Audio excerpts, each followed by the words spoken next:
So welcome back, ladies and gentlemen. Today, something unprecedented happened in Mali. The coalition of the FLA and the JNIM launched a significant offensive on different locations in Mali, most especially the Anafis Theater of Operation, the Gao Theater of Operation, the Kidal region generally. They tried to launch an attack on Sevari Mopti, ladies and gentlemen. And also, we had some speculation that the FLA tried to attack some positions on the outskirts of Bamako, where they were trying to release what they called some political prisoners. Ladies and gentlemen, now, immediately they launched this operation in real time, Western media sources had a direct information on what was going on the ground. Like Sergey Daniel, one of the pro-Western journalists we have in Nigeria, was actually having a talk show with some of the French media sources. We're actually exchanging ideas on what could probably happen, what was going on. And they talked about, in a way, they tried to dance around the mission of this operation. The coordinated attacks, as you mentioned, took place in at least 4 localities in Mali. First, in northern Mali, there is a locality called Alefi, which is in the Kidal region, located 100 kilometers from Kidal, 100 kilometers from Kidal city, which was reconquered about 2 months ago by the rebels of the Azawad Liberation Front. Currently, as I speak to you, according to my information, fighting is taking place inside the city itself between the rebels and the government forces, supported by Russian soldiers. In Gao, which is the main city in northern Mali, gunshots have been heard, but according to our information, there is no fighting inside the city. The same situation is happening in the center, in a locality called Sevare, where gunshots can be heard, but no fighting inside the town. However, in the surrounding areas, there are a lot of gunshots. Now, in the south, in a locality called Kenyero Baha, there is a prison that was attacked by the jihadists. There was no resistance. The jihadists entered the prison and set vehicles on fire. That's what we know for now. And on the government side, they acknowledge that there are attacks in these localities, but they refer to them as attempted attacks in these areas. Serge, for months now, as we know, the pressure has been intense and the consequences are significant in daily life. Oh yes, you know, there's a blockade that has been imposed in the south by the jihadists. Getting fuel is difficult. Living is also difficult. People are hiding in their homes, moving around. But first of all, ladies and gentlemen, let me say the Malian Armed Forces fought a great fight, because when you look at the capabilities that the FLA came with, they came with manpads, they came with GPMGs, they came with several pickup trucks, they came with so much capability that can match up against any infantry on the planet, And one of their biggest weapons is asymmetry. In some situation, we were hearing that a very, very big FLA figure was present. I was hearing the name Iyad Gali, and according to the information, they said when the steam got so hot, he ran back to Algeria. But the practical evidence of that, we have not seen, so we cannot verify if Iyad Gali was present. But what happened today was that the Malian armed forces soaked it all in, and they started launching a brutal counteroffensive.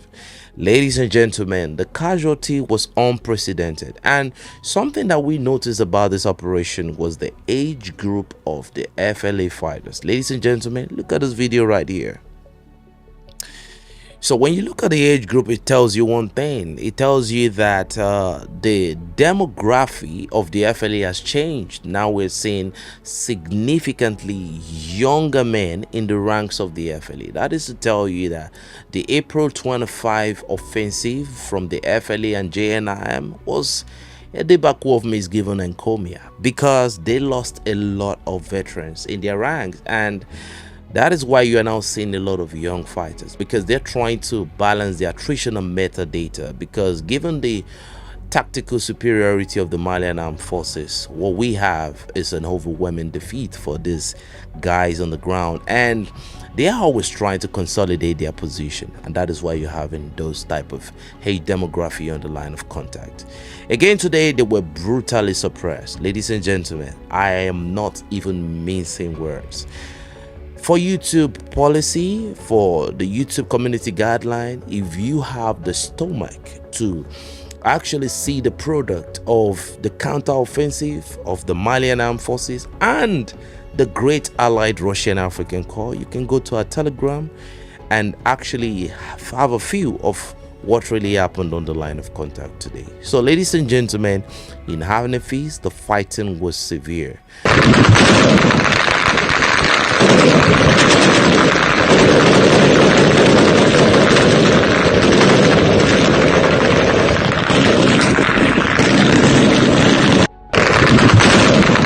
According to information, the other theaters of operation, the enemies could not breach the first line of contact as the Malian armed forces and the Russian African Corps seriously suppressed the enemy.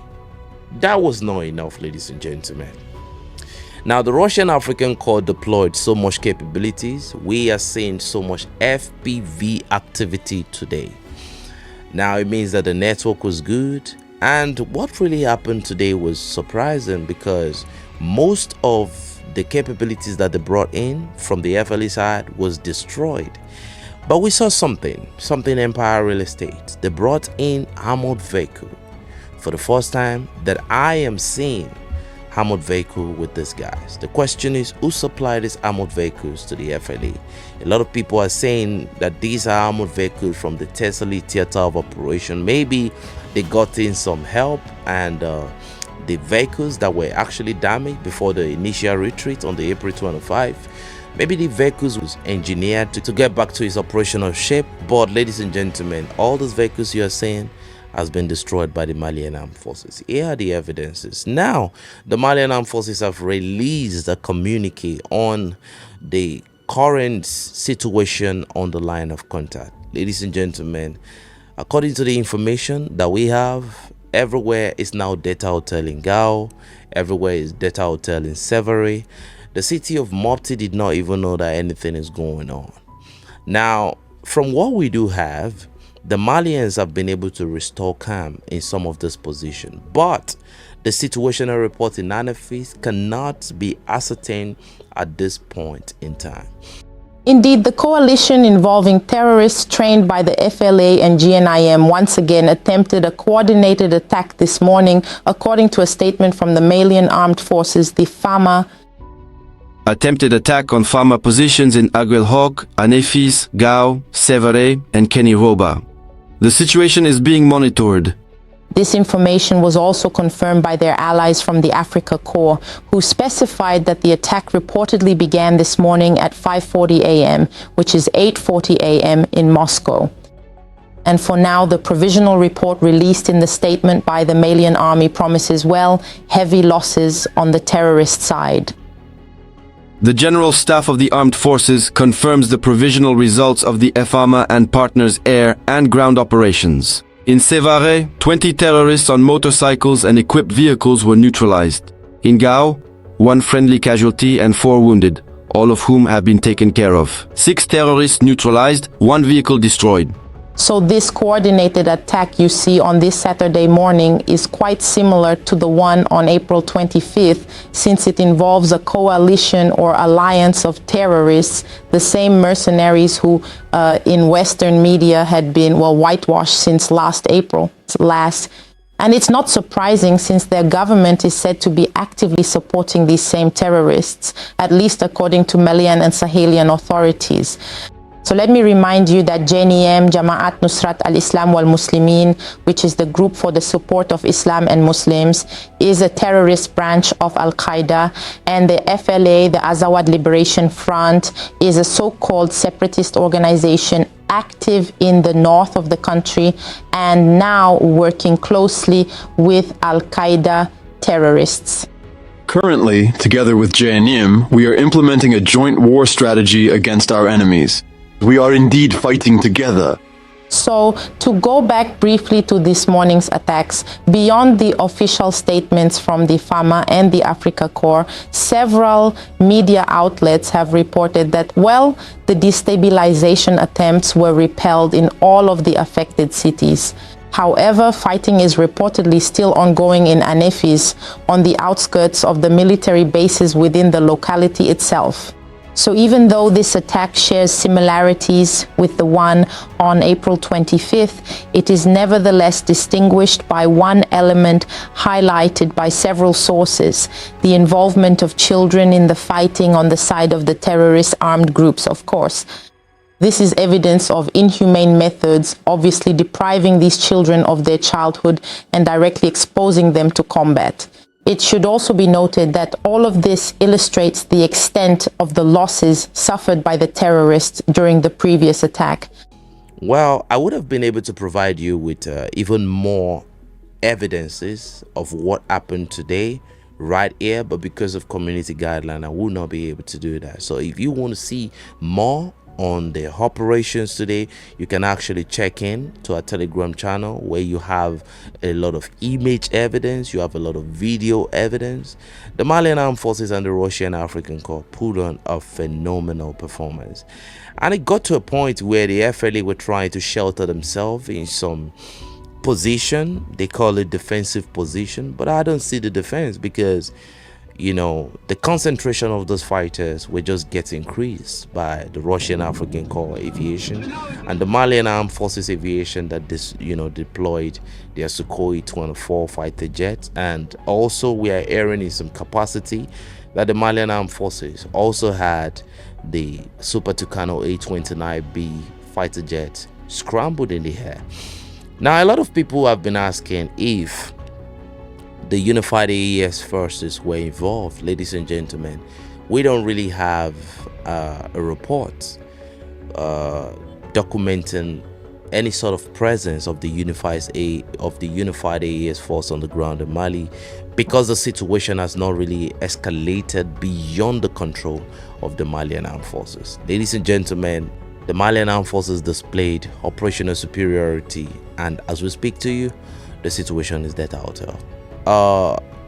Another fighter that was taken out today, his name is Abdurrahman. He was part of the FLA components that worked with the Foreign Legion of France, to take down the Russian fighters in 2024 in Tinzawantin. And according to information that we have, credible information shows that he has been neutralized on the line of contact today. So ladies and gentlemen, now we are not giving this report to glorify either side, all right? We are just giving this report to show you and to give you a sort of acumen with what happened today in Mali. Ladies and gentlemen, long live the people of Mali. This is a very, very great fight. The war is far from over. I think after this defeat, I think the FLA will fall back. I think they would regroup. I think they would try to maybe conscript fighters again, and who knows, maybe they might try to attack again in future. But ladies and gentlemen, the casualty today, I cannot even count, and the Malian General Staff have not really given us any number, detailing what the casualty number on the enemy side is. But the proof is in the pudding. When you get to our Telegram channel, it was a lopsided defeat of the FLA and the JNIM coalition today. So ladies and gentlemen, you can kindly give us your opinion on what you think in the comments. Feel free to drop a like, share, and subscribe, because if you don't, Andre will cry. Thank you, and God bless you.